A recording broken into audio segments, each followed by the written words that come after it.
Valley Middle School? Is that you? What's up? What are the chances that you'd be there and I'd be here at the same time? Let's just do Wednesday night online out here. What do you say? Good thing that I brought my recording equipment and my Bible and my notes with me. Otherwise, this would be really tough.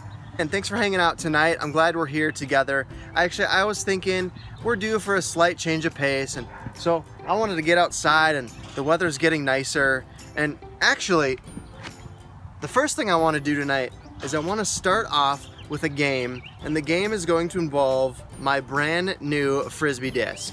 Check this out. Here's the game for tonight. It involves you needing to guess. I'm here at this park bench and I am holding my Frisbee. And I am going to try to throw this Frisbee to that bench way over there. See it? So what you have to do is post in the live chat or text me 612-217-0429 and place a guess. And I'm gonna try my best. How many throws is it gonna take for me to throw from this bench to the one way across yonder? And it's how many throws until I actually hit the bench. So I'm gonna have to actually like hit the bench with my Frisbee. How many throws do you think it's gonna take? Place your guess in the live chat or text it to me at 612-217-0429. Throw number 1.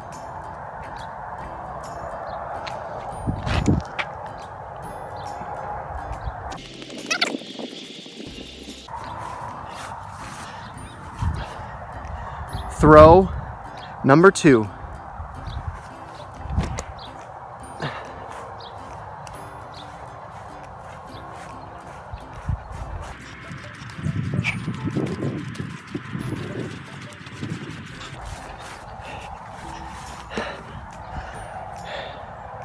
Throw number 3. There's the bench. Here we go.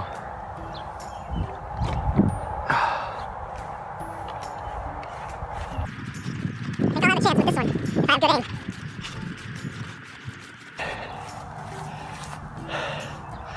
Okay. Throw number 4.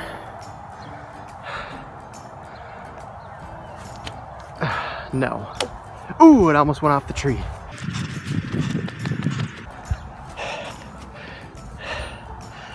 Throw number 5. That's it. Okay, so it took me 5 throws to get to that bench. Did anybody get it exactly correct? If so, congratulations. Thanks for playing. I honestly, I promise you, I tried my best, all right? I want to give a special shout out to those of you who have been participating in the Lock-In at Home number 2. We've been hanging out all throughout the afternoon and into the evening, and there's going to be a couple more sessions after we do Wednesday night online. So even if you haven't been participating in the Lock-In at Home number 2, there'll be a couple more things, couple more activities coming up later tonight. So I would love to have you join us. All the info is on the middle school events page. Next announcement is that we will be here on YouTube for Middle School Live tomorrow at 10 a.m. Thanks to those faithful listeners, I guess they're more like viewers, who every single day you are there ready to hang out with me and everybody else on The Joe Show at 10 a.m. And if you've never watched, or maybe you haven't watched for a while, you are more than welcome to come back. We'd love to have you join us any weekday morning starting at 10 a.m. for our live YouTube show. I've really enjoyed that time. I also hope that you'll join us online for large church, I like to call it big church, worship at Valley Church this weekend. Services are on Saturday at 5:30 and then 8:15, 9:30, and 11 on Sunday. Now let's do our funny video of the week. This week's video features blob fails. Shout out to those of you who have ever been on a blob somewhere at a summer camp.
Ouch, that looked painful.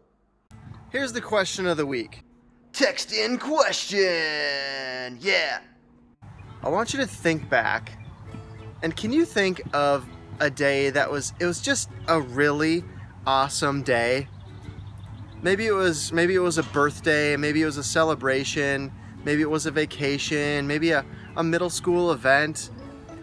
I want you to think of a day in your life that was it was a really great day. Maybe it was like nearly a perfect day. It was a day that was a slice of heaven for you.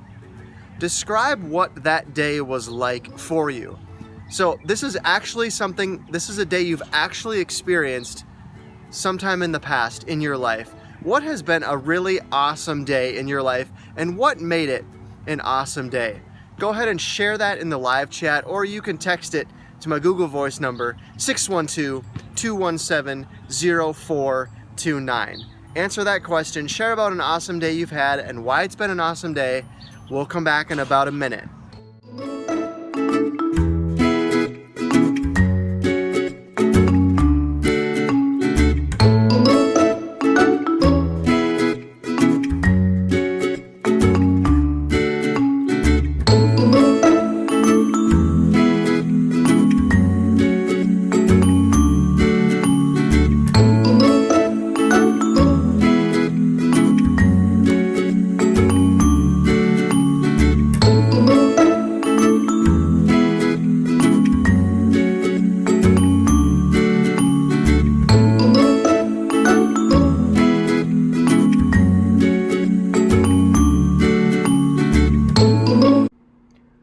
Seconds left. Hurry up.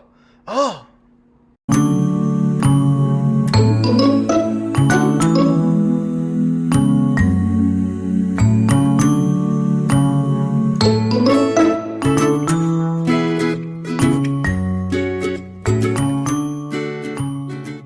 I want to share with you about a great day. A few days ago, I was at Hidden Acres, which is a camp that many of you are familiar with. Maybe you've been there for summer camp or a family camp or a middle school retreat. It's a great place. Lots of great things happen at Hidden Acres. And when I was up at Hidden Acres recently, I was reminded of a great day that I had a few years ago. And this day happened at Hidden Acres. It was during one of our middle school fall retreats. And I have this wonderful memory from this day. It was a perfect moment. Do you know what I mean when I say a perfect moment? A perfect moment is when it just seems like everything in life is good and you don't have a care in the world. You're totally focused in, you're totally present with that moment. Nothing else matters and it's all good. Everything seems right. There's no cares, there's no worries. That's what I think of when I think of a perfect moment. And this perfect moment made it an awesome day at Hidden Acres. So let me try to describe this moment for you. Although with many of these, you have to actually be there to totally get it. It was in the fall, so it had started to get cold outside. But then there was a break in the weather, and for just this one day, the Saturday of our fall retreat, we had really warm, really sunny, really nice weather, like unseasonably warm weather. In fact, I think the temperature was in the 80s, which means that it was warm enough to be able to go swimming at the lake. And I love swimming. It's one of my favorite activities to do outside when it's warm. And so during free time, I went out to the lake and I went swimming. And there were lots of other students and leaders out there.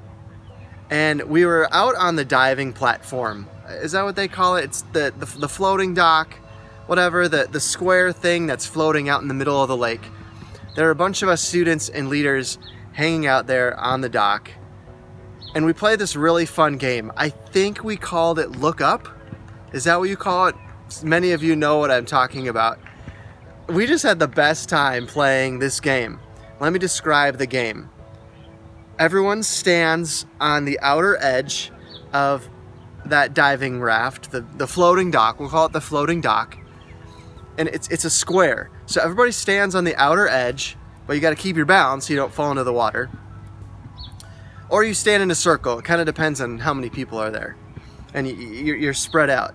Then everybody looks down, and then someone who is serving as the game leader says, 1, 2, 3, look up. And when they say look up, you have to look up and look into the eyes of somebody else who's around the circle.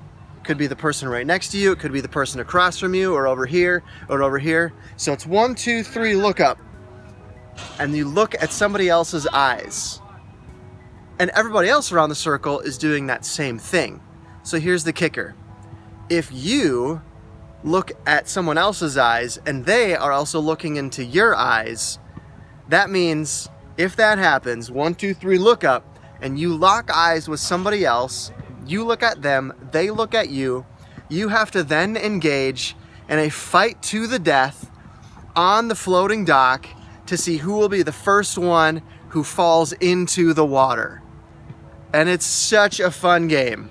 That day I was only doing it with guys, and it was just, you're basically wrestling, and then when you lose, you fall into the water, and so it doesn't really hurt.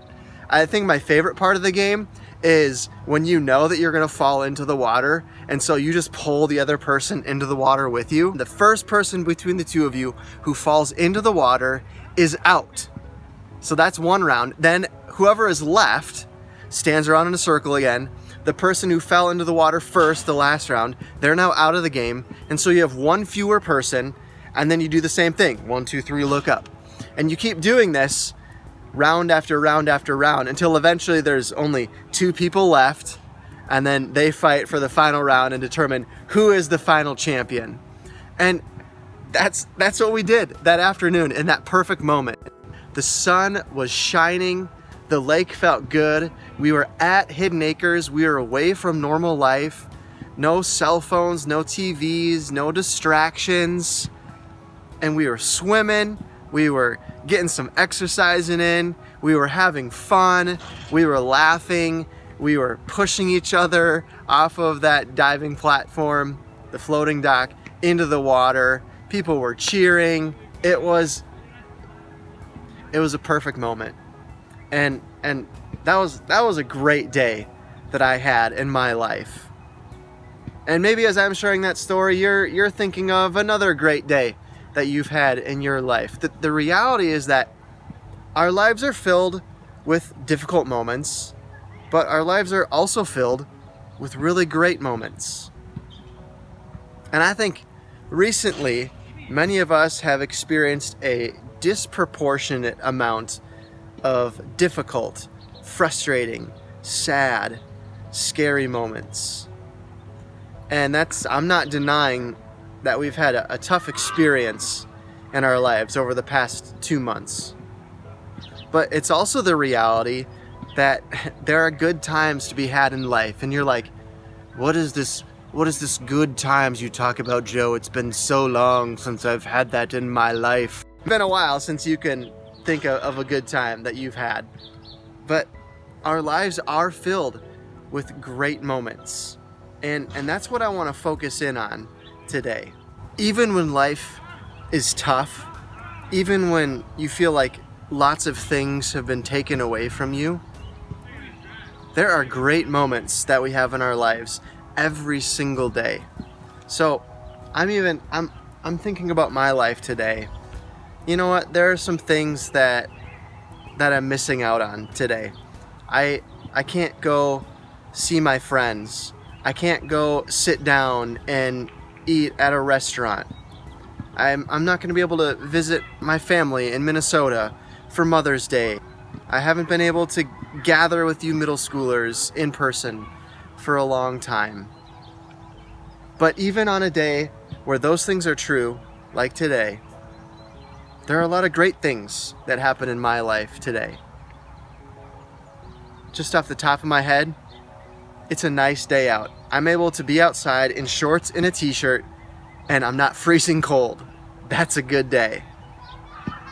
I was able to ride my bike today. I have a bike. What a gift it is just to be able to have a bike. And I'm able to ride my bike. I know that not everybody in the world who could have a bike is able to ride a bike. I'm thankful for that. I live in a city that has enough money to be able to build beautiful playgrounds like this. And hopefully you and your friends and your younger siblings will be able to be back playing on those playgrounds sometime soon. I look around and there's trees that look beautiful. I can hear birds chirping in the trees. What a beautiful thing. I'm healthy. I have a full stomach. I have more than enough food to eat. I have friends who care about me. I have a relationship with Jesus. What about you, students? What are some things that you are thankful for today? Or what are some things that you could be thankful for today? Hopefully I gave you some examples just now that could jog your memory. I'm gonna pause here for just about a minute, and you can actually post again in the live chat or text me at 612-217-0429 and let me know about some things that you are thankful for today.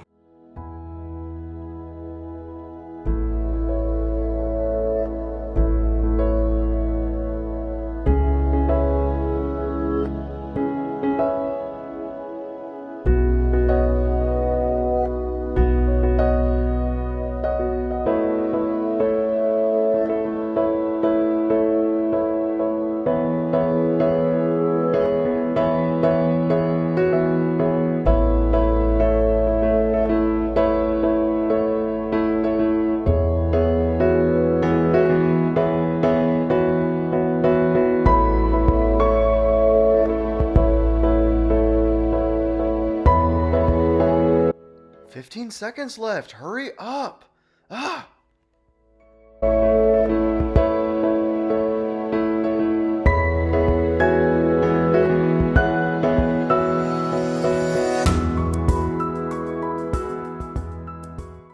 Hopefully you were able to come up with a list of at least a few things that you are thankful for, things to be grateful for today. I think it's always valuable for us to recognize the good things that we have in our lives. And we can think back on some of those awesome days that we've had in the past, maybe some perfect moments like the one that I shared in my story about Hidden Acres. But even when life is difficult or frustrating, we can still, in the midst of that, look at great things that we have in our life. That's not to say that it makes the difficult stuff go away, but we can still look at the good stuff.